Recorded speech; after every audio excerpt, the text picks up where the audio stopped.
Well, good morning on a Thursday. You're getting me on drive time today, changing it up a little bit.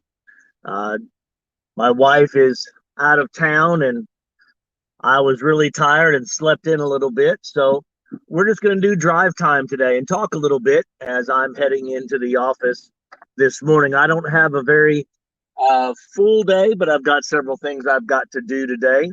And then the weekend, aren't we all ready for that?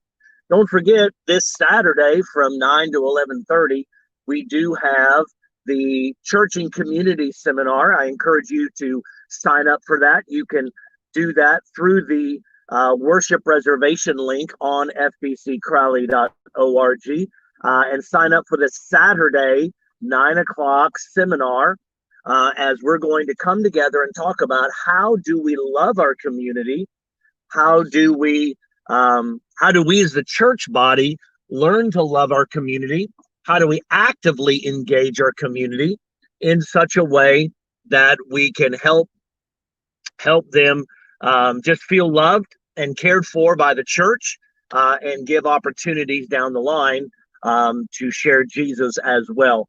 Many of you may be aware and remember I've talked about the thresholds of evangelism. It's the thresholds of Christianity. And you might even say the thresholds to Christianity. You know, most of us grew up in a time when we were already seeking God. Our country was seeking God. It was easy to seek God. It was easy to make the decision to follow Jesus. But you know, that's not our world today. And I think we all realize it and yet don't always recognize it. And so it makes it a little difficult. Now, those of you that have been following me on Sunday mornings and hearing me preach, hopefully I don't run into any of my driving issues that I have. But you know, that's real life, right? I mean, it's just the way that it is, and that's life in general. But the thresholds to evangelism, you know, there's five thresholds people have to cross to come to Christ. And I grew up in a time, and I'm the last generation to do so. I grew up in a time where the culture and our country, where I grew up, basically was already living in stage 4 or stage 5 of this process. So for me to come to Christ wasn't very difficult. But today, we have a large segment of our population. They have to learn to trust a Christian. It's not that they have to learn to trust Christ first. They have to trust a Christian first by our own issues, by our own situations that we brought onto ourselves at times. Much of our country, much of our community, they don't even trust a Christian. Well, first they got to know one, but then do they trust them? And through a building of a relationship, they will learn to trust a Christian. Then they'll get curious about you as a Christian. And then once they are curious about you and why do you do what you do, which means that we have to have a certain level of dedication, and I'll get to that in a minute. They get curious about you. What makes you tick? What makes you different? Why do you do what you do? Well, you know, so threshold 1, they've got to trust you. It's not about them trusting God yet. They have to trust you first. Number 2, they've got to get curious, which means that we have to live our lives in such a way that would draw them into a state of curiosity as to our peace, our joy, our love, our acceptance, and these kinds of things. Then they will begin to have a willingness to change. You know, there's an old statement that says that until the pain of staying the same is greater than the pain of change, you will not change. That is not just for an unbeliever, my friends. That's for most Baptist church people. I mean, we hate change. We absolutely hate change. And yet we live in a state of change. And my goodness, if COVID hasn't brought that out, right? Am I right? It's a state of change, and we live in a state of change. We have to recognize We have to learn to accept change. We have to be willing to change. Some of you listening, and some of you that are going to be a part of our congregation in the next weeks to months, changes are going to be made and have to be made. So they have to learn to trust you.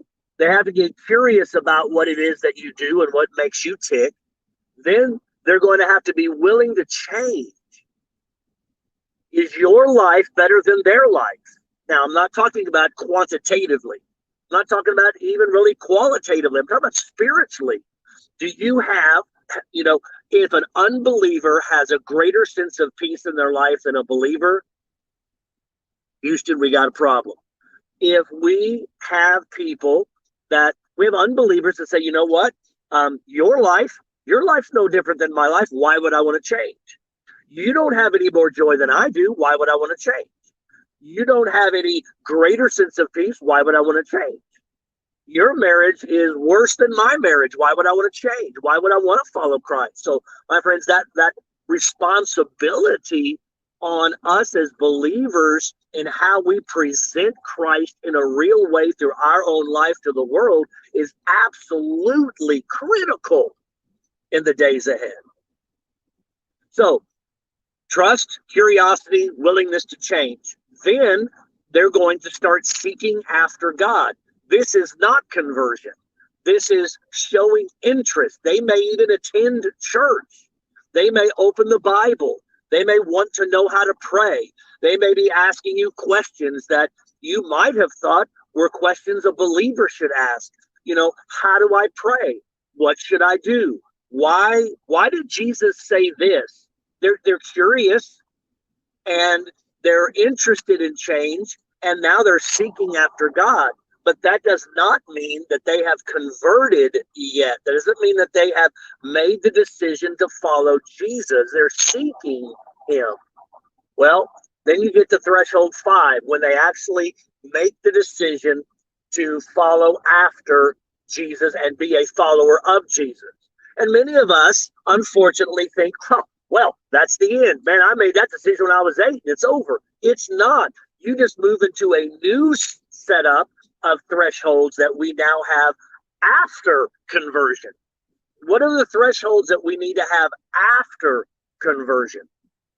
Well, there are several thresholds that we have to go after Christianity, and many of you listening are already Christians, and so let's talk about that for a minute. First of all, you're a new convert. You're just waking up to the world, and you are just learning to breathe. You're learning to eat. You're learning to do these things. And once you get into that newness, I mean, you've got a state of joy and relief on the inside out that you can't really even explain it. I mean, I remember asking somebody to follow Christ, and they were like, I just don't know. And I'm just not sure that I can. And I said, you know what? There's no way that I can truly explain to you.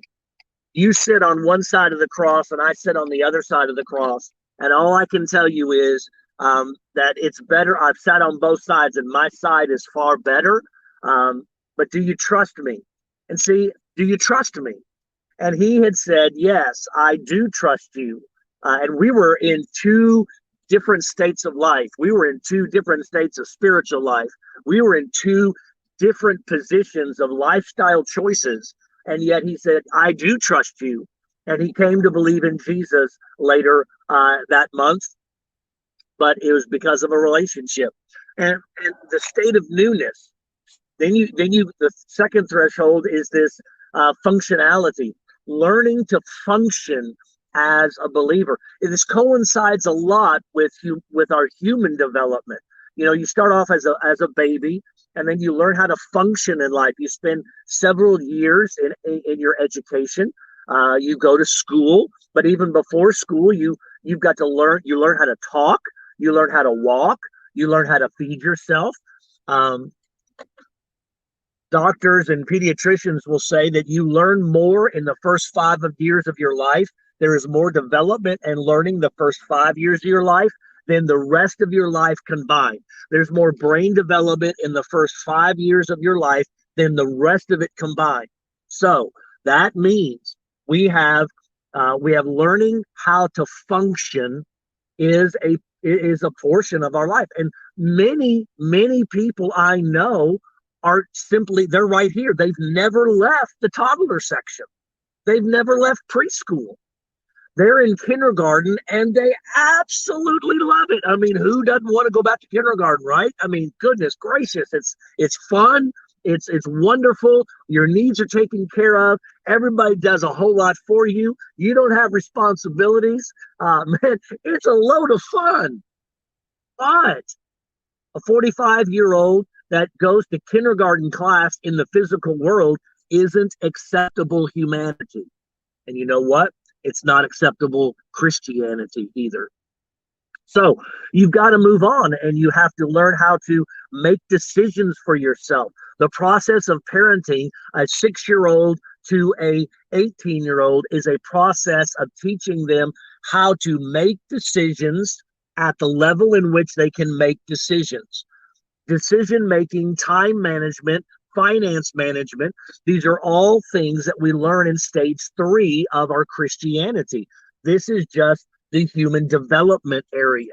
You're learning a lot, but you're learning how to function at another level. You're learning how to live on 90% and trust God and give the church the other 10%, not pre-designated to the general offering. Giving 10% to Christ and learning how to manage the other 90 and say, you know what, God, I'm thankful for the 90. I'm not going to be greedy for the 100. Learning how to make decisions that honor Christ and keep you out of trouble. Learning how to deal with the pressures of life. Go to Pressure Cooker on our YouTube page and learn how to handle those things. How do I handle complications and confrontations? The end of the dissonance, we're finishing that this week.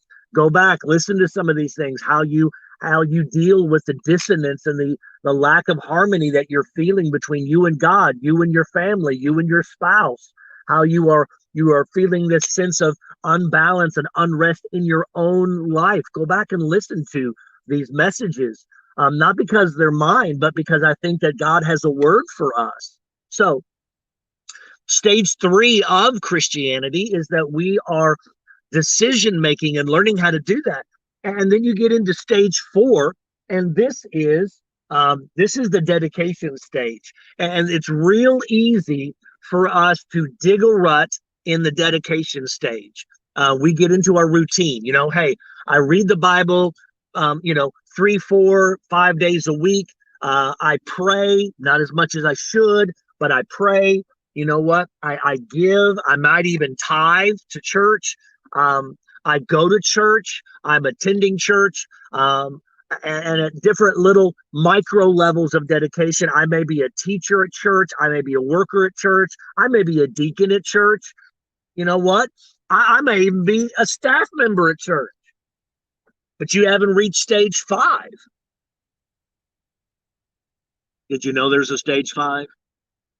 You see, when I'm reading Philemon this morning, and you read those first few verses, Paul knows he's going to put a big ask on the table. Man, he's putting a big ask on the table to Philemon.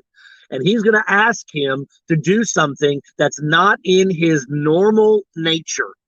And so he starts off, he says, you know what, every time I think about you, I'm so thankful to God for your conversion.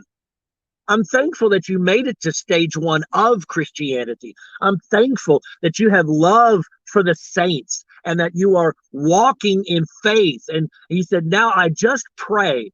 It is my prayer that your living out your faith becomes effective. What? You mean he wasn't effective? Doesn't that beg the question, am I effective? Now there's a question, isn't there? Am I effective? Well, I'm dedicated. Philemon was dedicated. Well, yeah, I mean, sure. I mean, I go to church and I give and I read and I pray and man, I try to do the right thing. Man, I'm a dedicated follower of Christ. But that's stage 4. Am I dedicated? Philemon was dedicated, and yet Paul is going to ask him to do something that is level 5 kind of stuff. So you ask yourself, I thought being a dedicated follower of Christ, well, that was the pinnacle. That's like the senior adult that came up to my dad years ago, and he said, we're gonna study the book of James. And she said, well, preacher, I'm so thankful that you're gonna do that for some of those folks in the church, but I'm not going to attend your class on Sunday nights because I've learned all I need to learn about James. My friends, we have never, ever reached the level of not needing to learn more. You see, she was in a rut of stage 4. She was in a rut of dedication, but she hasn't had transformation. She isn't taking her Christianity to the streets yet. She isn't taking her Christianity into her own personal culture yet. She isn't taking Christianity into her own community yet. She's dedicated, but she's not transformative. And I'm calling us to stage 5 Christianity.